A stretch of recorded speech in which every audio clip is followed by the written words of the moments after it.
വെറും 4 മാസം കൊണ്ട് നമ്മുടെ എം ജി കൊമറ്റ് കവർ ചെയ്തത് 10,000 കിലോമീറ്ററാണ്. ഈ ഒരു 10,000 കിലോമീറ്റർ ഞാൻ വേറൊരു പെട്രോൾ കാറിലായിരുന്നു യാത്ര ചെയ്യുമെങ്കിൽ എനിക്ക് ഏകദേശം 80,000 രൂപയുടെ പെട്രോൾ അടിക്കേണ്ടി വന്നേനെ.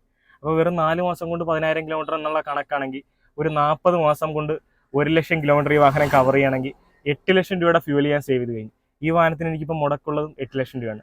അപ്പോൾ എനിക്ക് 1,00,000 കിലോമീറ്റർ അല്ല 40 മാസം ഈ വാഹനം ഉപയോഗിക്കുമ്പോൾ തന്നെ ഈ വാഹനം എനിക്ക് കംപ്ലീറ്റ്ലി ഫ്രീ ആയി കഴിഞ്ഞു. അതാണ് ഇലക്ട്രിക് കാറിൻ്റെ ഏറ്റവും വലിയ അഡ്വാൻറ്റേജ്. അപ്പോൾ നിങ്ങളോർക്കും ബാറ്ററി മാറണമെങ്കിൽ അല്ലെങ്കിൽ വാറണ്ടി കഴിഞ്ഞ് കഴിഞ്ഞാൽ എന്ത് ചെയ്യും? വാറണ്ടി കഴിയുമ്പോൾ ഉള്ള കാര്യമാണ് ഞാൻ പറഞ്ഞത്. വാറണ്ടി കഴിയുമ്പോൾ തന്നെ ഈ വാഹനം ടോട്ടലി നമുക്ക് ഫ്രീ ആയി കഴിഞ്ഞു.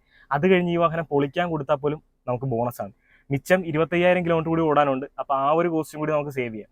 അങ്ങനെ സേവിങ്സിൻ്റെ വലിയൊരു കളിയാണ് ഈ ഇലക്ട്രിക് വാഹനത്തിൽ നടക്കുന്നത്. പക്ഷേ ഇത് എല്ലാവർക്കും പറ്റത്തില്ല. ആഴ്ചയിൽ ഒരു ദിവസം വാഹനം എടുക്കുന്നവർക്കും വലിയ ഓട്ടോ ഇല്ലാത്തവർക്കും ഇത് ബെനിഫിറ്റ് ആകത്തില്ല ഒരിക്കലും.